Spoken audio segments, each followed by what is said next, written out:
Translation and purport by His Divine Grace, Srila A.C. Bhaktivedanta Swami Prabhupada.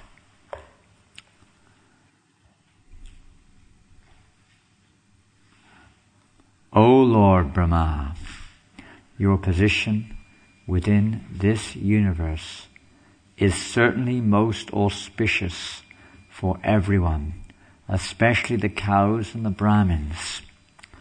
Brahminical culture and the protection of cows can be increasingly glorified, and thus all kinds of material happiness, opulence and good fortune will automatically increase. But unfortunately, if Hiranyakashipu occupies your seat, everything will be lost.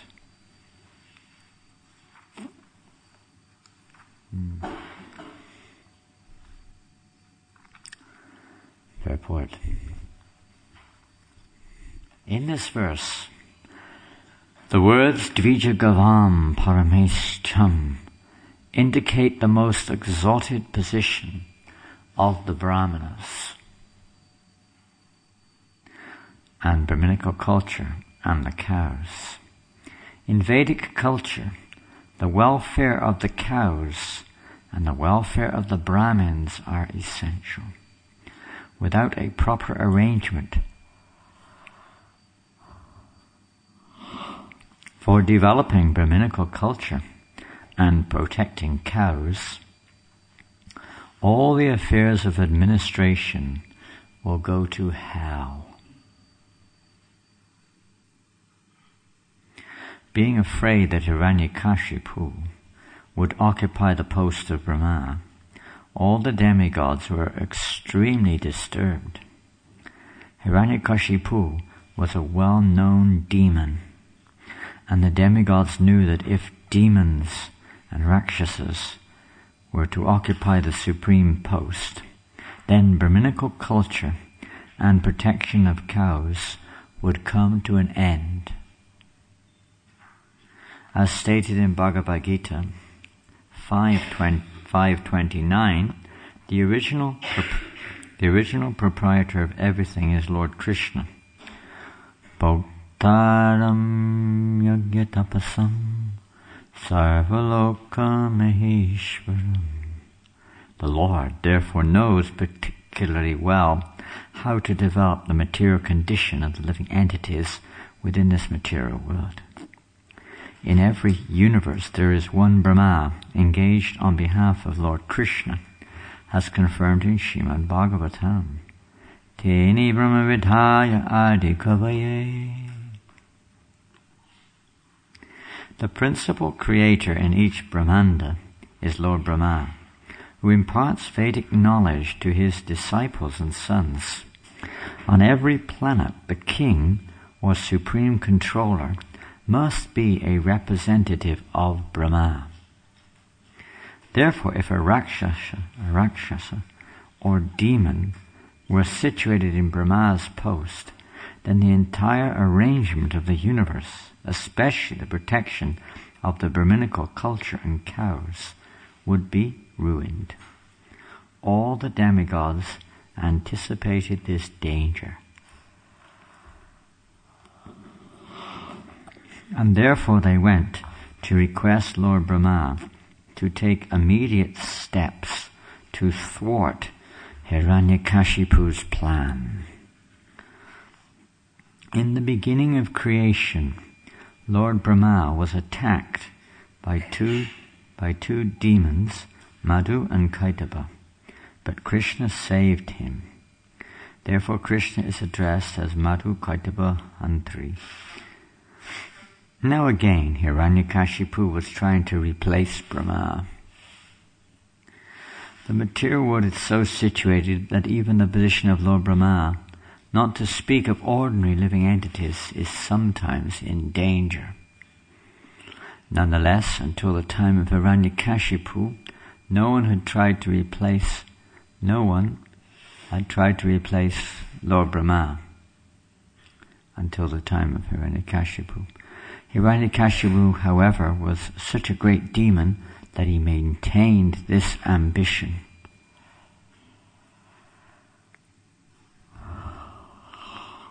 The word bhujai means for increasing opulence, and the word shreyase refers to ultimately returning home, back to Godhead. In spiritual advancement, one's material position improves at the same time that the path of liberation becomes clear, and one is freed from material bondage.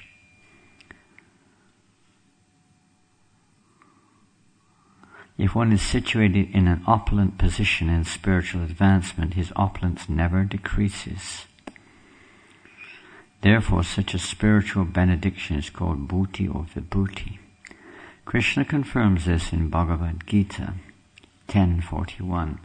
Yad yad vibhuti mat satbang mamate jong shasambhavam. If a devotee advances in spiritual consciousness and thus becomes materially opulent also, his position is a special gift from the Lord. Such opulence is never to be considered material. At the present, especially on this planet Earth, the influence of Lord Brahma has decreased considerably, and the representatives of Hiranyakashipu, the Rakshasas and demons, have taken charge. Therefore there is no protection of Brahminical culture and cows, which are the basic prerequisites for all kinds of good fortune. This age is very dangerous because society is being managed by demons and Rakshasas. End of purport by Srila Prabhupada. Kali Yuga. It's nice to be back here at the Bhaktivedanta Manor, Srila Prabhupada's first cow protection program in Europe.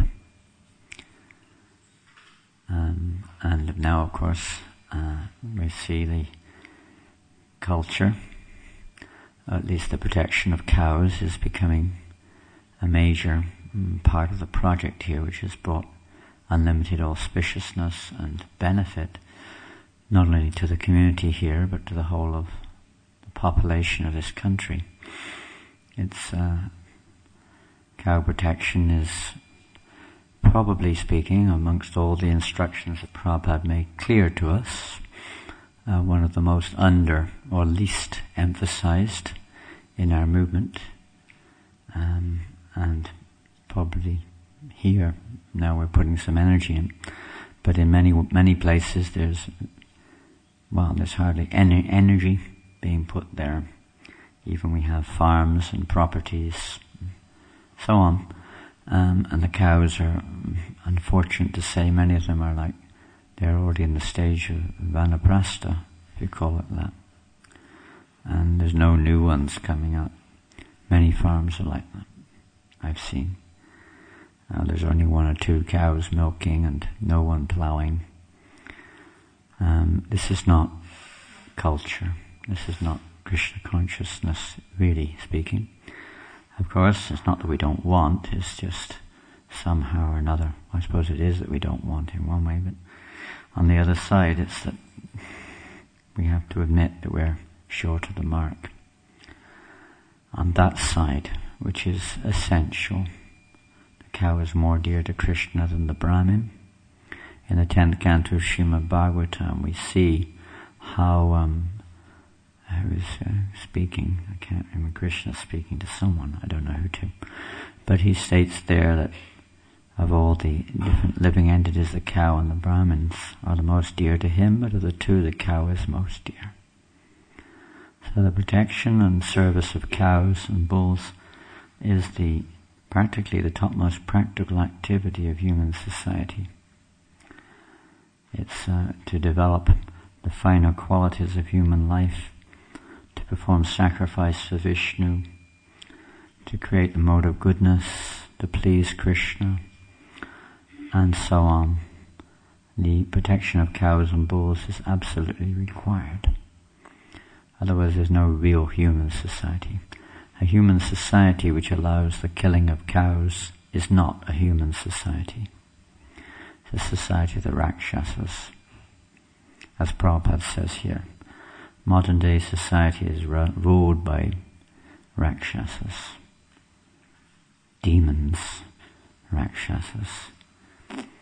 And we're living in that society somehow or another.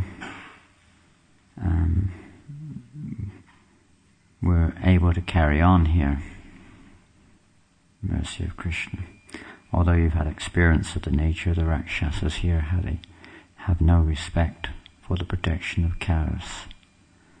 And on the other side, but the other aspect here, the Brahmins, the protection of Brahminical culture, or the development of Brahminical culture, is not something which is high priority in modern education. It's not really there at all. Even in India, it's becoming less and less encouraged. Now they want the Western education, which is basically the education of the demons. Western education has been developed to further the demoniac purposes of Kali Yuga, specifically designed for that, so that people become demoniac and godless, more or less. And Brahminical culture is not at all facilitated or encouraged in general. So on both of these fronts, we have a great responsibility. This is the preaching front. Distributing books, Harinam, Prasad distribution, these are all general processes of trying to change people's consciousness. But if the consciousness is actually changing, then we will see that society will be a society where cow protection is given top priority, and where Brahminical culture is the highest culture in society. This is a sign that the consciousness is changing, and if we're not ourselves conscious of that or developing that, then it is a sign that our consciousness is not changed very much, if at all, from the materialistic conditioning which we've been brought up in, most of us. This is a sign that we realize how important this is in this world. These two aspects of human society, without which it is not human society at all. So here at Bhaktivedanta Manor, Srila Prabhupada, in our whole society, of course, he put primary emphasis on these two things, to develop a Brahminical culture. Our standards, for instance, for initiation are to try to bring up a sector of society who are Brahminical. It's not just materially qualified. That will not do. That will not help society. We have to be Brahminical. At least the head has to be Brahminical, to develop the qualities of the Brahmins, cultivate, and the activities of the Brahmins. And Brahmins have to be maintained. Society is not maintaining Brahmins. Again, it's not a human society. And in our own Krishna consciousness movement too, those who are Brahminical are providing the greatest service to society, helping to guide people out of this wretched world and to awaken us to our relationship with Krishna. If they're not encouraged, facilitated and protected, then we're in a very sorry state. It's the only hope for human society. The cows and the Brahmins, absolutely required. Everyone else is also important, but without those two in place, nothing will go in the right direction. Everything will go backwards, downwards towards hell. So this is it. Head must be there, otherwise it will fall over.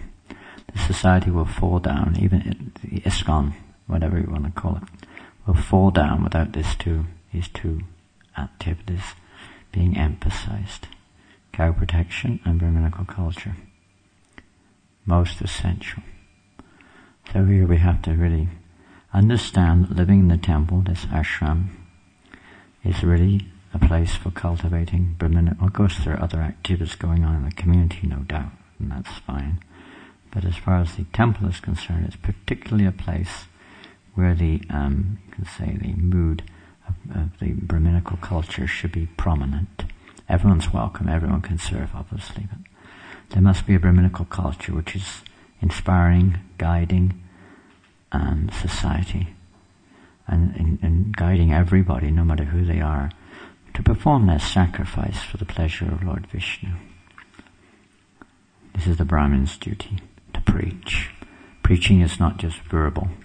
Preaching is to encourage and inspire and guide others how they can do what they're doing, be what they are, for the pleasure of Lord Vishnu.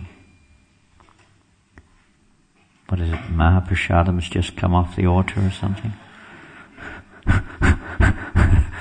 And suddenly a rush of devotees in that direction.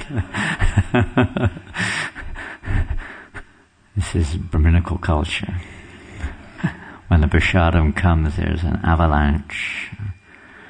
Devotees deluge. And out the way. Get those guests out of here.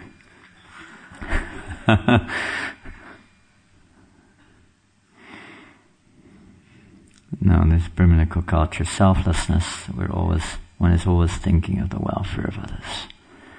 How we can help others to become Krishna conscious, even the demons. Well, the demons or demonic mentality is not that we're seeing them as these wretched demons in one sense, but no, in another sense, how to deliver them. So this Brahminical culture of preaching, how to engage everyone, and including ourselves, our demoniac tendencies may still be there, how to engage everything in Krishna's service, how to connect everyone with Krishna. So many wonderful ways, especially in our community of devotees. We have so much work to do. How to try to, we need the Brahminical head, broad-mindedness, to see how everything and everybody is related to Krishna. So I'm not going to go on long this morning, or rather we have some discussion and questions on this very important topic, how the demigods were very concerned, extremely concerned with the state of affairs which may take place due to the presence of Hiranyakashipu. Prabhupada says nowadays more or less all the leaders are like of the mentality of Hiranyakashipu. They see themselves as the controllers, and they don't see themselves as the representatives of Brahma or of Krishna, and thus they are exploiting the citizens, and the purpose of human life is being thwarted by their misleading in this age of Kali particularly. So we're right in the midst of it, and by the mercy of Srila Prabhupada we're being given a chance to turn the tide. We have to play our part, assisting Prabhupada in spreading Krishna consciousness, becoming Krishna conscious, being serious about the responsibility. Human life is a life of responsibility. Be responsible. How we behave, how we deal, everything is important. It's not just speaking some philosophy, but our very dealings amongst each other, our dealings with the people in general, our dealings with Krishna's energy, our dealings, of course, in relationship with Krishna when we chant the holy names, etc. Everything is very important, and we should develop the right attitude in relating to everybody and everything around us. And the Brahman, of course, relates with everything in the mode of goodness. So we have to also at least that much, and then come to the spiritual plane, treat everything properly in relationship with Krishna. This is preaching. Not just speaking some philosophy and doing something else. When people come to the temple, they should see Brahminical culture, which is included in Vaishnava culture. They should see it. Now when they come to the temple, everything's relative and everything could be improved, but a better than usual example here at the manor of cleanliness and good behavior and so on. But we can always improve. And we can always improve the atmosphere by more chanting and hearing about Krishna. I'm sure we can all improve there too. Okay, any questions?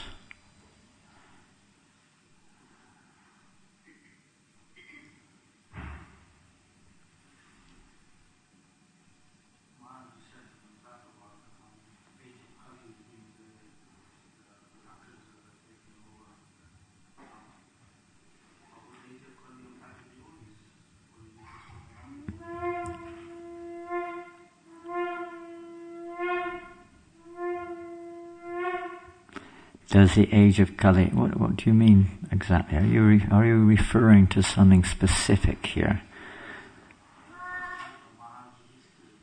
Pardon? Sorry? Maharaj Yudhishthira. Able to counteract the influence? Yes, it's possible. Of course it is. And that's in one sense, you can say that's our business. No doubt, we're chanting Hare Krishna and establishing Krishna consciousness to the best we can. It certainly is counteracting the influence of Kali. We just have to be careful that we don't become, influenced by Kali, which often happens in our own ranks. There's always that risk, is there? Even in our own leadership, sometimes we've seen. Now, Kali isn't just eating meat, illicit sex, intoxication, and gambling, and so on. That's not the only aspect of Kali. Jai Shri Radha Gokulananda, Sitaram Lakshman Hanuman, Ki Jai.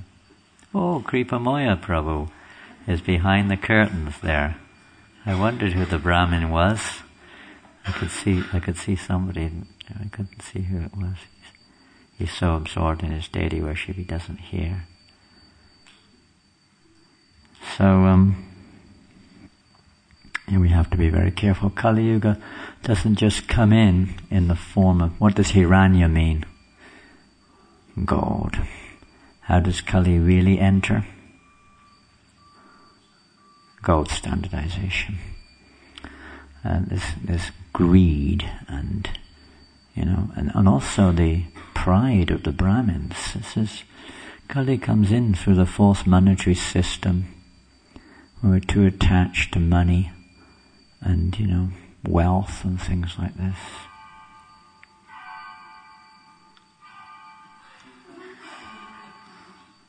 Amazing. That's a new addition to the manor. What does that mean? Prasadam time or something? What is that? Or what was that? Huh? Oh, it's a ringtone. I thought it's the new Houses of Parliament upstairs or something. Because the leaders of our society, and Prabhupada said if you want to become a spiritual leader, material leader you can come by some material qualification, but spiritual leader requires attentive hearing and chanting. Unless we hear and chant very carefully, then we cannot be a spiritual leader. So this Kali Yuga comes in through this pride. Shringi, the son of the Kaushik Rishi, became very proud and cursed Maharaj Purki. So this is one way that, especially, that the influence of Kali will creep in, even in our own lives, through pride. And also this, you can say, over-dependence upon the artificial monetary system and making that a practical objective of our lives, or we can't avoid it, we have to live in this world, but that's not our goal. We always have to remember that belongs to Krishna, and we just try to utilize it in Krishna's service, and not in my service or our service. Not take more than required. Ishyavasyamidam sarvam yat kincha jagacham jagat tena chaktena bunjitika magada kashya svidnam. We must not take more than our quota. Everything can be used in Krishna's service. But when there's a little pride or a little greed or attachment, very careful. Kali may start to enter in and even influence devotees to act selfishly and not for the real welfare of others or the service of Krishna. So we have to be careful. So we're surrounded by the influences of Kali. We still have the remnants or the leftovers are being in a very Kali Yuga environment, and we have to be careful. Very careful. Be very careful in our chanting of the Maha Mantra especially, and hearing the Bhagavatam, serving the Vaishnavas, protect ourselves from becoming overwhelmed, become humble. Anything else? So our business is to counteract that influence, no doubt, but that we have to follow properly. If we ourselves get sick, there's nothing we can do. Yes, Dayanate.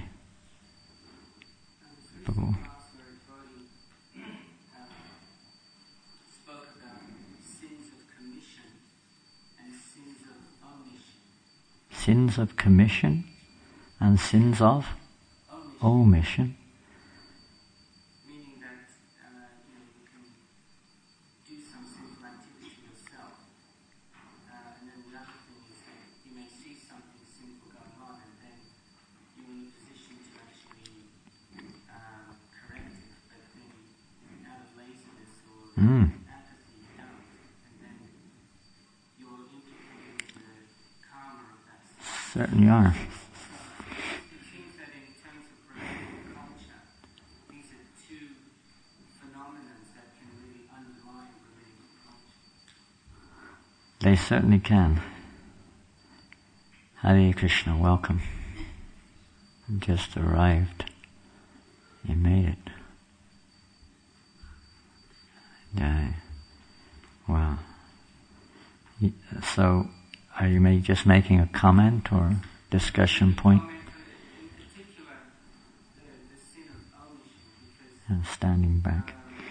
we all have experience of trying to sort of be somebody's well-wisher and point something out to them, and then they resent it being pointed out to them, and then we can become inclined towards ignoring our responsibility. Yes, it can happen. Well, that applies on every level. From Prabhupada, we have to take shelter at the example of Prabhupada for one. There's no doubt when we can look at that in different ways, of course. And sometimes you try to sincerely try to give some direction, advice, but the recipient doesn't take it in a favorable way, and maybe they give you an appointment with the doctor or something like that. It can be good for humbling us. We can take it like that. I mean, that's ideal from our point of view, not from theirs, but do we take it as Krishna's mercy? We just try to do our duty, irrelevant of the results. That's a nashita karma palam karyam karma karodya sasanyasi chiyogam chan niragavina chakriyaha. That this is the real renunciation, this is the real position of a Brahmin. He's not just in it for the result at all. It's not a Brahmin. He performs his duty, whether or not the other party is particularly reciprocal or not. He doesn't compromise as such. So that's one thing. And we can take shelter of the example of Srila Prabhupada. Naturally, even in the field of preaching in public, you may find, now it's in this country it's much more, you can say favourable or reciprocal than it's ever been, to be honest. Especially Harinam Sankirtan, and nowadays it's almost the people that even like it, practically. And you were saying how you're meeting so many nice people on book distribution now. Well, if you go back, turn the clock back 40 years ago, in this country, 1970. Well, we started going to Harinam in 71, but I don't know, 70, but 71, probably not much difference. If you got one person to say anything favourable about the Harinam in a day, it was like a big topic of conversation. The topics were, how much spit you got on your face, how many bruises you had on your legs, how many times you got arrested, how many swear words people threw at you, how many stones or bits of whatever it is they threw at you. That was a common experience in this country. Common, very common. And blasphemy and so many things, which you don't get much of now. People are whatever. Maybe they're more dull, I don't know, but no, they seem to be more inclined to the Harinam now than they were before. But we could have given up very easily. I mean, the first day I went out on Harinam, I only lasted up to Marble Arch. I thought, this is too much. I was gone. The things that happened along Oxford Street, I was still a hippie, and I thought, this isn't my cup of tea. I was gone. The roads are going up and down. What to speak of the weather and so many other things which he tolerated. So, Prabhupada's inspiration, Krishna's reciprocation. If you turn a blind eye, Krishna will turn a blind eye to you. When things are not the way Krishna would like them, people are suffering, we have the medicine, we don't deliver it. They may not take it, they may not want it, but at least we have to try to offer it. If in the temple things are... Of course, one has to also be careful that we don't assume that we know better, that now I'm the authority. But according to one's position, if one doesn't act properly to adjust things for the pleasure of Krishna, then one is, as you say, one is implicated. One has to pay the consequences. It may be just in the form of some what's called anotapa. It's an internal kind of fever, suffering. I shouldn't have done that. I should have done it. You're kind of like disturbed or something. Or it may be even more severe, depending on the position of one's responsibility. But one should, if things are in a mode of ignorance, laziness comes in, and so on, it's not favorable. We're here, and actually, honestly speaking, persons who are in the mode of ignorance should be practicing Krishna consciousness in a different environment, not in the ashram. The ashram is not for cultivation or facilitating of the mode of ignorance. It's for cultivating the mode of goodness. So those things should not be there. There's no room, really, for untidiness, uncleanliness, misbehavior, or loose language. There's really no position or place for these mode of ignorance and lower mode influenced by passion in the ashram. Not really. Of course, we're conditioned, so it does come up, but we have to be humble and accept this is not the place for it. That can be done somewhere else, but not in the ashram. And the temple should be clean, very clean. And you know this. It's regulation and so on. Whatever is practically applicable for the mode of goodness should be seen in the temple, at least. And those who are supposedly Brahmins, their homes should be like that. Their lives should be like that. This is the example that is required. And if those in that responsible position of Brahmins turn a blind eye, then what to say? They're not performing their duty. They're going against the teaching of Bhagavad Gita, which is based on the principle of performing one's duty for Krishna. We have to know what is our duty and act accordingly. It's not everyone's duty necessary to point that out. But if we're Brahminical, or supposed to be, then it is our duty. And if you're a Kshatriya, you're meant to facilitate the Brahmins to, perform their duties. Brahmins have a duty to, in a different way, you can say, point the same thing out to one who is a Vaishya or Shudra, that they have to be performing their duty. It'll be different. The details will be different, but the principle is the same. So unless we have Brahmins, it won't work, because you can't, otherwise you'll point the same thing out to everyone, and that won't work. Everyone's different. In the temple, the standard may not be the same as it will be in the farm, or in wherever nowadays you have factory and this and that. It may be different. So we need Brahmins. And if they're not doing that duty, then society is lost. Lost. Brahmin is not someone who just sits around giving a class and chanting Hare Krishna. He is very concerned for society. He is completely concerned for the welfare of others. How to help them to come, not to make everyone like Brahmin necessary, but how to help everyone to become Krishna conscious. This is a Brahmin thinking of the welfare of others, not just himself or his own group. And if he's not really a Brahmin. He's something else. Okay, we have to finish there. Grantaraj Srimad Bhagavatam ki jai, Srila Prabhupada ki jai, Gaura Premanandi Hari Hari Bol.